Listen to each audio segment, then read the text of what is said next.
Block করতে হয়, অভ্যুত্থান করতে হয়, আর অভ্যুত্থানের পরে ন্যায় ইনসাফ কায়েম করতে হয়, দুর্নীতি বন্ধ করতে হয়, স্বজনপ্রীতি বন্ধ করতে হয়।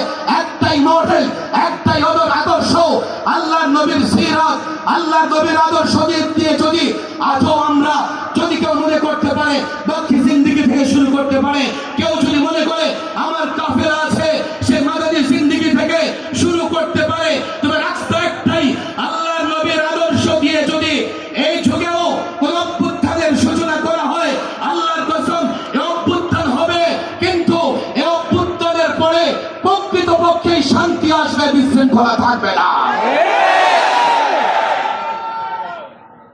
যদি শুধু পরিবর্তনের পরেই শান্তি আসে না, লাস্ট এবং ফাইনাল কথা, লম্বা বক্তৃতার কোনো সুযোগ নাই।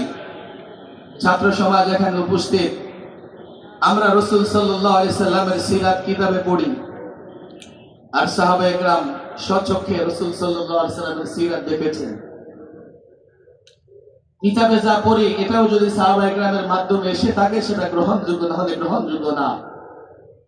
সাহাবায়ে কেরামদেরকে যারা হালকা নজরে দেখে, তাদের সবচেয়ে